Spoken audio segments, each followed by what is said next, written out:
Hi, this is Alyssa Gonzalez from the Perfumed Void, and all my friends have been telling me that I needed to give you all a proper introduction and tour to my gigantic new aquarium. So, here we are then.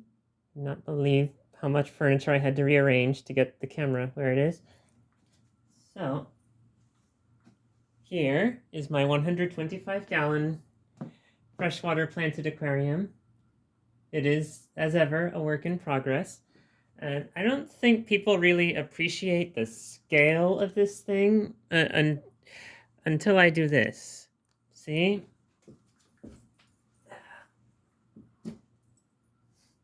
This thing is huge.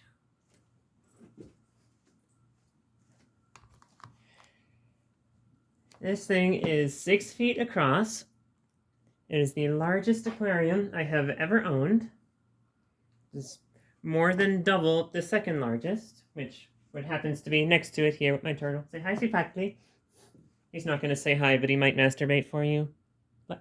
Life is always entertaining in Alyssa's house. Most of what's in here was in my previous tank, a 55-gallon, just like that one. But it's all grown in quite nicely to the new setup here. So I had to upgrade a lot when I switched. So I used to have a much smaller heater. Now I have these two larger ones here. They're recommended wattages per heater that you can consult if you're considering an upgrade or anything fancy like that. I had to dramatically increase the scale of my filtration. So new filter is actually a bit overkill, if we're being honest. Filter is also enormous. Check his beast out. So that should keep me nicely situated throughout this whole process.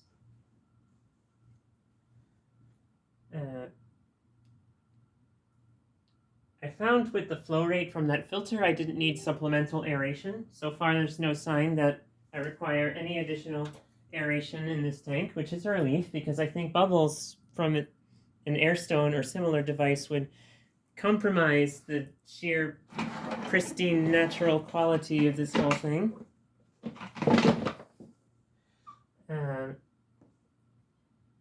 So that's a relief. I have a couple of mounted limbs, so you can see this branch system here. That's attached to a piece of slate that's under my fluorite red gravel. There's also fluorite black mixed in there. There's another one on the other side that is currently almost completely encrusted with Java fern, which is wonderful. I cannot recommend that plant highly enough. It is perhaps the most beginner-friendly aquarium plant there has ever been. And mine just will not stop reproducing. You can actually, if you look closely, well, I guess you don't have the option to look closely, but there's little plantlets growing on the ends of various leaves, and sometimes they break off and drift around, and every couple days I pull a whole bunch of them out of the filter intake and attach them to something.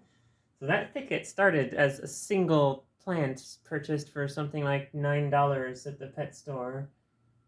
And if I could sell each individual plant for $9, there's multiple hundreds of dollars just there, which is pretty cool. There's a handful of Amazon sword plants in front, still figuring out how to treat those correctly. They always promise that they're going to be these big, tall leaves, and I always get these flat rosettes instead. I think it has to do with pruning. I'll figure it out. I have such plans for this system. So, in the back, I have some Cryptocorini plants. Ask 3 aquarists how to pronounce that, and you get 4 explanations.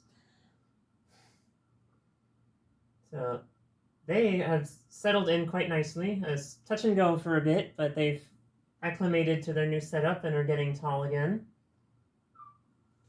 So, those are also beginner friendly, but not quite as gloriously so as Java ferns. I've got these 2 tall ones here are a Limnophila sicilliflora. I got these as a gift from another aquarist in the area. Thank you very much, sir. And they'd only been in the old tank for a few days before I got the new one going, and they are very happy in this new system. Every place where they branch is somewhere where one of these little bastards decided to damage them.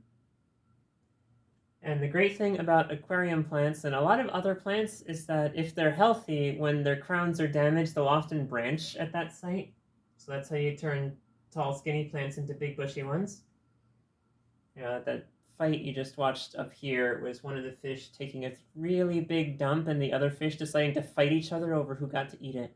Life is always entertaining in Alyssa's house. So I'm delighted with these. And got a great big piece of non-mounted Mopani wood in the back that likes to fall over every now and then. Not really sure what I can do about it while keeping it in this position, but for now I'm just gonna fix it whenever I have to. There's a bit of algae growing on the back, which is not ideal. And that tells me that there's more nitrate in my system than my current plants can use, which is a common problem. Even in a heavily planted tank like mine, these are all quote-unquote beginner plants that grow relatively slowly and don't make huge demands on the nitrate in the system. And any leftover nitrate is food for algae in the tank. Problem is there's only so much I can plant in here of these slow growing plants. Like physically there's only so much room in a system like this, so the algae is going to keep being an issue until I can make sure there are enough plants to suitably drain it out of the system. And with some of my plants that I even have in here, either not growing particularly fast or having yellow spots or leaves degrading, that tells me that other nutrients aren't lined up with the nitrate in the system. And so the plants can't grow fast enough because something else is limiting them. And one of the tricks for dealing with that is to get into carbon dioxide injection, which raises the amount of dissolved carbon in the system. And once I raise that to match the level of nitrate, then I'll get much faster growth and I can support plants that require more demanding water conditions, which I am very excited about. So you can look forward to some videos and such about that once we get there. But I suppose not everyone here has plants on the brain as much as I have while setting all this up. So I have to tell you all about my fish. Just a second while I adjust this tripod arm here. Sorry you had to see my hand up close like that. Some things are best left unseen. Anyway, so centerpiece of my system here is my 3 angelfish. You can see one right here. The other 2 are at the far end. Got one very large male and 2 more this one I've confirmed is female. I don't know about the one in the middle. I know the big one and the smallest one here occasionally form a mated pair and then fight everything else in the tank for space to lay their eggs. They haven't done that since I upgraded the tank in size, and their aggression has been much less of an issue since I added 9 red-eye tetras. You might be able to make out their red eyes. They're not the red-wag platies that are red in the body with black tails. They're sort of gray fish with red under their eyes. Once I added those 9, they are not impressed with angelfish aggression. So they just keep swimming around, and the angelfish just cannot handle the visual overload of 9 fish that are not afraid of them. And that has been enough to deal with their mating-related aggression to the point where they don't even try to mate anymore, which is pleasant, because mating angelfish that aren't even taking care of their eggs are a tremendous pain to have in a tank, and they have killed some of my other fish out of sheer aggression. So the red eyes, I'm quite fond of them. Usually, shiny gray fish aren't terribly impressive, but these have done me a valuable public service, and as shiny gray fish go, they're pretty neat looking. The red-wag platies provide a welcome flash of color in here. There's 5 of them. They also try to mate with each other every now and then. For a while, I was not that enthused about platies because, like guppies, they're on everyone's list of some of the first fish they try, and so they felt a bit played out in my mind, like I owed it to myself to be a bit more adventurous than that. But returning to childhood form is always nice, and I can't deny that they're absolutely gorgeous fish. In particular, they provide this welcome splash of color in a tank that's otherwise a little on the understated side color-wise. Something that's not understated is those bright yellow ones you can see running around in the back, usually near the top. Those are the golden wander killifish, a color variation of the striped pantrax. My very first killifish, unless you count their close cousins, the platies. But I hear people get weird if you start calling all the Cyprinodontiforms killifish. Those have been lovely. They're also constantly sparring and trying to mate because I have one female and 3 males in here, so I'm thinking of getting a second female and probably another male to bring the group size up to 6 and to spread their interest around a bit. Never going to see the babies because there's not enough cover and way too many bottom feeders. Can't really get a good look at the bottom feeders in here with the camera angle I have set up. Sorry about that. I'll see if I can fix it at the end of the video. But I have 2 yo-yo loaches, 2 Burmese border loaches, and 8 Corydoras julii. So Corydoras are adorable. They're absolutely delightful. They like to travel in groups. For now they're quite small, but they'll grow. And it is very cute watching them all rush to the surface at once because they're obligate air breathers in addition to breathing water, so they will come up to the surface no matter what's going on in the oxygen in the water. My loaches are fun because all the aquarium advice says you have to have at least 3, and I have 4, but they're 2 different species, and that has not stopped them from co-schooling and participating in each other's territorial dynamics and so on. It's tremendous fun. They have a lot of personality, and they're a lot of fun to watch. And every time the angelfish start sparring with each other, the loaches just throw themselves into it. Their overall aesthetic, their overall mood is just fight, fight, fight! And they do all of that without really being a threat to anything else in this tank. They're not even a threat to my hundreds upon hundreds of Malaysian trumpet snails that I purchased them to help me get rid of. They have made peace with the enemy, but I'm also making peace with the enemy. Turns out Malaysian trumpet snails aren't a big deal. They actually keep the substrate aerated, and they're kind of neat looking in their own right. They're nocturnal, so I only see them at night. And let's see, there's one solitary Otocinclus catfish that might turn up on camera in here. Sometimes it's prominent, sometimes it's not. Those are ideally kept in groups, but I have never succeeded at keeping the other 7 in a group of 8 alive.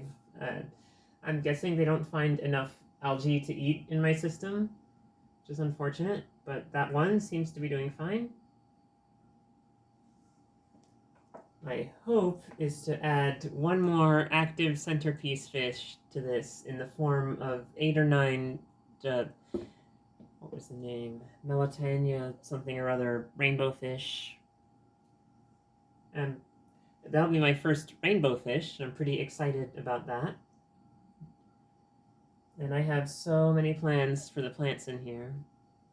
Madagascar lace is in my future, and I want to see how that goes, because it always seems to be around in my local pet store. Hi, Big Al's.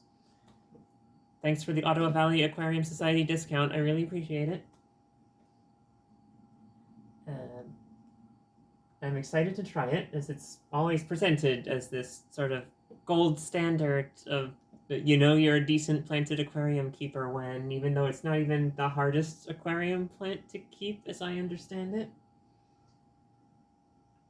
I tried growing Nelumbo nucifera lotuses in here, but 5 of my 6 sprouted. The stem made it to the surface, and then they just stopped.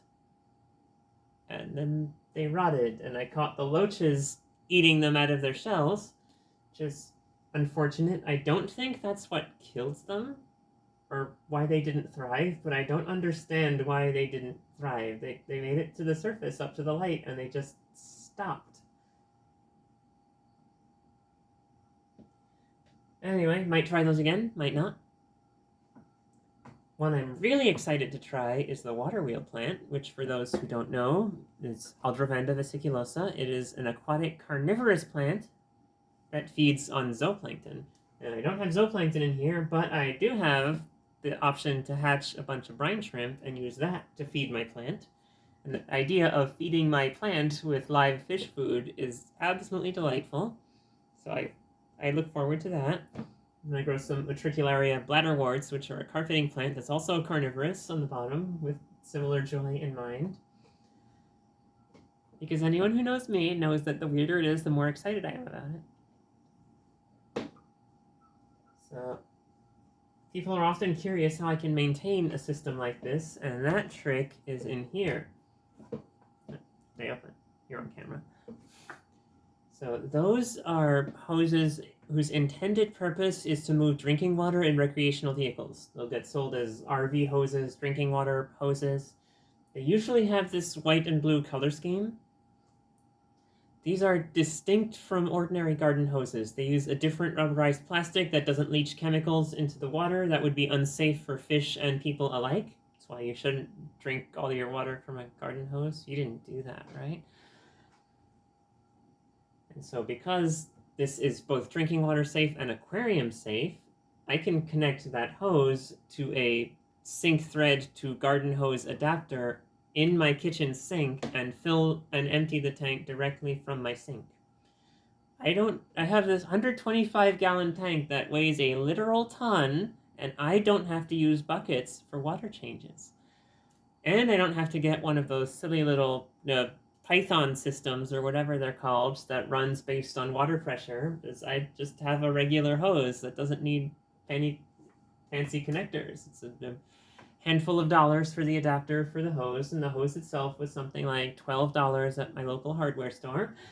And it just works. My one frustration is that the hose doesn't turn itself off when the tank is full, and that's been a problem now and then. Everyone's got the story of overfilling a tank. And my efforts to address that have not worked out, so I guess I just have to keep paying attention. So I use Seachem Prime like a smart person for making sure my heavy metals and chlorine in the water supply are dealt with. Bought some aquarium fertilizer. I intend to start using more once I have the CO2 going. Let's see, is there something else? I tried putting nails in there to rust for extra iron. I don't think it's making much of a difference yet. Maybe I need to put more of them. Maybe having a bunch of rusty nails in my tank would just be that charming thing unless it does. Meanwhile, you've got second tank here, 55 gallons. I have both the original Eheim 2213 canister filter and a whole second one that used to be on my 55-gallon running in here. I don't think I need two of them, but I'm keeping that second one cycled because I have plans for a whole other tank later. You can see my red-eared slider turtle, Sipakli, running around. He's a delight. He's very horny. It's just a thing you gotta deal with when you've got turtles. They're horny.